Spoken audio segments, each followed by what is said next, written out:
ये south Africa ही बता सकता है कि वो इंडिया के अगेंस्ट मैच कैसे हारा। इंडिया और साउथ अफ्रीका जब आमने सामने होंगे तो ये तो बिल्कुल तय है कि एक हाई स्कोरिंग अफेयर होगा, होना चाहिए, और बिल्कुल बिलिंग उसी तरीके से थी।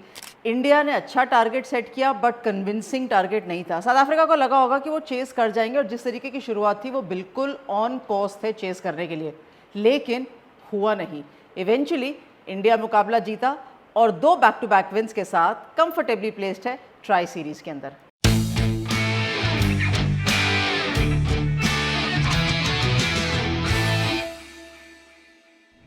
स्वागत है आपका डिफरेंट स्ट्रोक्स में। एंड इंडिया ने टॉस जीत के पहले बैटिंग करी, अनचेंज्ड इंडिया, लेकिन साउथ अफ्रीका की टीम में एक युवा खिलाड़ी जो अंडर 19 अभी खेलकर आई हैं, विकेट कीपर मीसो, उनको अवसर मिला और उनको अवसर इतना बढ़िया प्रदान किया गया कि straight away from an under 19 team straight away into a senior South African team आप जाइए खेलिए and as a wicket keeper. और बहुत अच्छी चीज़ है क्योंकि ऐसा नहीं है, वैसे विकेट कीपर हैं साउथ अफ्रीका के अंदर, लेकिन उनको अवसर प्रदान किया गया। बाकी ज़्यादातर स्क्वाड सेम है, लेड बाय लॉरा वुल्फार्ड, सुने लीस हैं, क्लोई ट्रायन है, एनरी डर्क्सर है। इन सबको हमने इंडिया के अंदर सीरीज़ में भी देखा है, टेस्ट मैच में भी देखा है। जब हरमनप्रीत ने कहा कि वो रन्स बोर्ड पर डालना चाहती है तो मुझे ये पॉजिटिव चीज़ लगी, क्योंकि गर्मी के अंदर ये हो सकता है कि आप सोचेंगे हम चेस करेंगे, हमारे को बेटर है वगैरह वगैरह, लेकिन रन्स बोर्ड पे डालने के लिए 2 अच्छी चीज़ होती है। एक ही गर्मी है तो कम से कम पहले आप रन्स बोर्ड पे डालिए, 2 खिलाड़ी अंदर खेलेंगे। दोपहर में भी गर्मी रहती है, श्रीलंका में हर समय गर्मी रहती है वैसे तो, लेकिन दूसरी चीज़ ये है कि why don't go out there and post a big total. पहले आप रन्स बोर्ड पे डालिए, अच्छी खासी बैटिंग प्रैक्टिस करिए एंड उसके बाद सेकंड इनिंग में देखेंगे गेंदबाज किस तरीके से प्रदर्शन करते हैं। तो ये एक अच्छी सोच दिखी। जो सोच के साथ दोनों इंडियन ओपनर्स उतरे थे, स्मृति एंड प्रतिका रावल, उन्होंने भी अच्छा ही प्रदर्शन किया, ऐसा नहीं है कि खराब खेले, लेकिन मुझे लगा कि थोड़ा सा स्लो खेले। अब देखिए, हम आईपीएल देख रहे हैं और इवन इंटरनेशनल क्रिकेट हम देखते हुए आ रहे हैं, तो हमें भी लगता है कि 300 रन बोर्ड पे आने चाहिए, खासतौर पे 50 ओवर मैच में, एंड वो भी सेफ नहीं है on a very good batting wicket. और अगर याद हो तो साउथ अफ्रीका जब इंडिया आई थी, that is just about a year back, तो टारगेट लेस देन 300 सेफ नहीं था, ऑलमोस्ट चेज हो गया था वो बेंगलुरु में। खैर, स्मृति मांदना अच्छा खेल रही थी, लेकिन मुझे लगा बहुत ज़्यादा कॉशियस थी, एंड इनफैक्ट जब वो आउट हुई ना तो वो थोड़ा सा लेट थी उस शॉट के ऊपर जो एनरी डर्क्सन की गेंदबाजी थी। हालांकि she was an expensive bowler at the end of 50 overs, but Smriti lost her wicket. Pratika Rawal हर मुकाबले में अपना सिक्का जमाती भी जा रही है, 500 रन कंप्लीट कर चुकी है इंटरनेशनल क्रिकेट में। She is the fastest to 500 run, in fact getting better than Charlotte Edwards also. हर इनिंग्स में उन्होंने 50 किया है या 100 किया है, so she has continued that good form which works very well for her and of course for the Indian team as well. So congratulations to Pratika Rawal. उसके अलावा जब स्मृति आउट हुई और हरलीन आई, हरलीन जल्दी आउट हो गई, शी मिस जज द लेंथ, बोल्ड हो गई। फिर हरमन आई। अगर हरमन का कैच उस समय पकड़ लेती ना टीम, तो कहीं ना कहीं जो श्रीलंकन टीम थी वो दबाव डाल देती straight away on the Indian batting lineup. अगर जेमी की वो इनिंग्स नहीं होती ना, वो क्विक फायर वाली इनिंग्स, तो मैं समझती हूँ कि ये 250 रन भी नहीं बनने थे, शायद उससे कम ही बनते। But Jamie played a good knock, expected है उनसे, बिल्कुल ठीक बात है, लेकिन she played a good knock और वो थोड़ा सा मोमेंटम प्रोवाइड कर गया भारतीय इनिंग्स के अंदर। क्योंकि जो पहले 10 ओवर का स्कोर था ना, वो था लगभग 40 ऑड, तो यहाँ से ऑलमोस्ट डबल की तरफ देखना चाहिए, वो हुआ नहीं। लेकिन जब जेमी की इनिंग्स प्रोग्रेस हुई, स्मृति के हरमनप्रीत के साथ उन्होंने इनिंग्स बिल्ड करी, तो 5+ के एवरेज पे रन्स बनने लगे। हालांकि टुवर्ड्स द एंड जाते जाते थोड़ा अच्छा स्कोर बना, लेकिन मैं फिर भी समझती हूँ 276 से बेटर स्कोर भारतीय टीम कर सकती थी। बट बहुत समय बाद श्रीलंका में खेल रहे हैं और गर्मी है, everything aside, it was still a good total. South Africa गेंदबाज बहुत महंगे साबित हुए। अच्छी चीज़ ये थी कि सुने लीस जो है वो पावर प्ले के अंदर, that is in the between the first 10 overs गेंदबाजी करने आए थे, and that's a very valid addition in South African lineup, क्योंकि अभी तक पिछले कुछ सालों में ना वो कंसिस्टेंटली गेंदबाजी करती भी नज़र नहीं आई।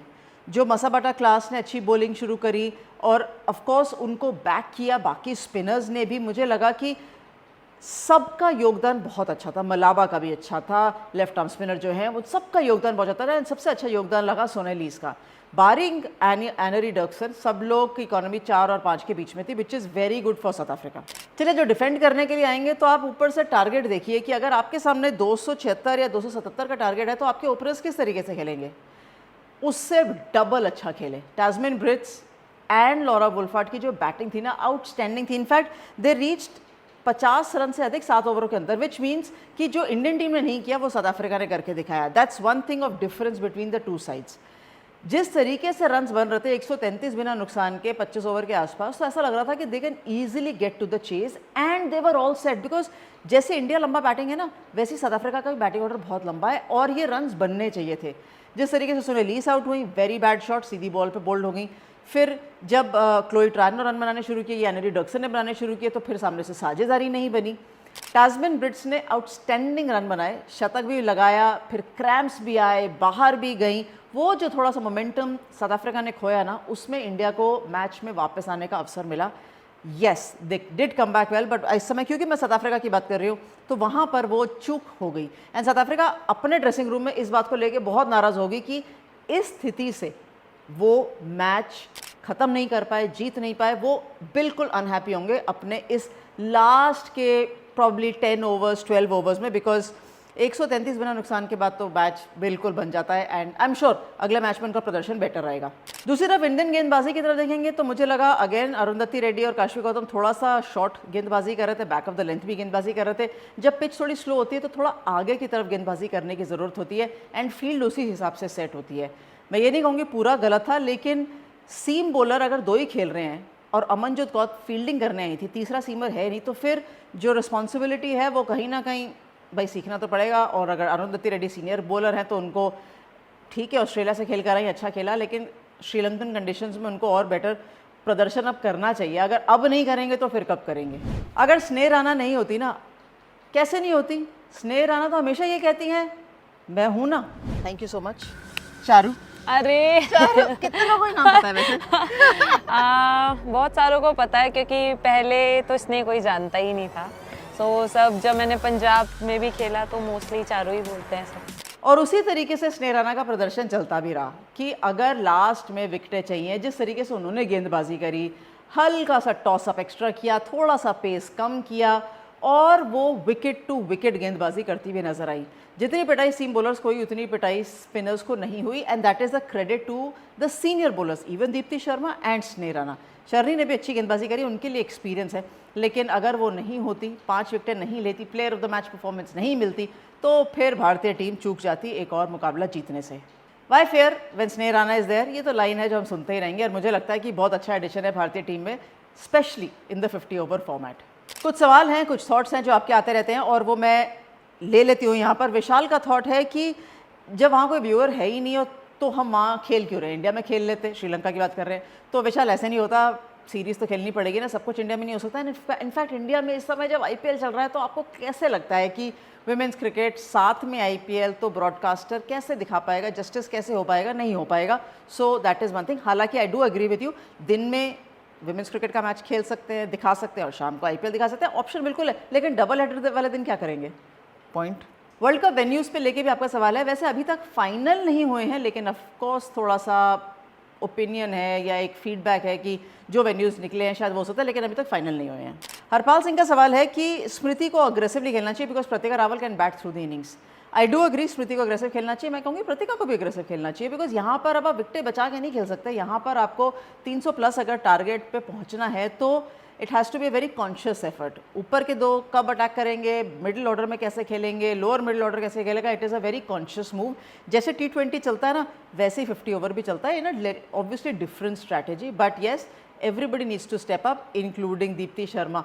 एंड आपने कहा ना स्नेह राणा की बैटिंग आपको देखनी है, हमें भी देखनी है। वो पहले बहुत अच्छी बैटिंग करती थी, मैंने डोमेस्टिक क्रिकेट खेली है उनके साथ। बीच में उन्होंने शायद फोकस थोड़ा सा कम कर दिया या उनको अवसर कम मिले, आउट हो जाती है, लेकिन she is also a very good contributor. याद करिए न्यूजीलैंड की एक इनिंग्स मुझे याद आती है वर्ल्ड कप के अंदर, जब स्नेह राणा और पूजा वसरकर की बैटिंग की पार्टनरशिप हुई थी और वो मैच जिता कर लेकर गए थे। ये था न्यूजीलैंड में मैच, मुझे एग्जैक्टली मैच याद नहीं आ रहा, लेकिन आई डू रिमेंबर कि उन्होंने मैच जिताया था एंड इन दोनों ने पार्टनरशिप करी थी और बहुत अच्छी पार्टनरशिप करी थी। खैर अब अगला मुकाबला जो रहेगा श्रीलंका साउथ अफ्रीका के बीच में रहेगा और उसके बाद इंडिया वापस से खेलेगा। सो 2-3 दिन का गैप है, आप भी 2-3 दिन का गैप ले लीजिए, अपने थॉट्स भेज दीजिए। इस बीच में मैं आपके थॉट्स देख लूँगी, फिर मैं मैच भी देखूंगी और आपके साथ यहाँ पर आके बातें करूँगी। आपके सवाल भी तो लेने हैं और अपनी टिप्पणी भी देनी है। So do keep watching different strokes and if you do a like, comment, share, it will be very nice, and if you do a subscribe that will be even better. Thanks very much for watching Different Strokes.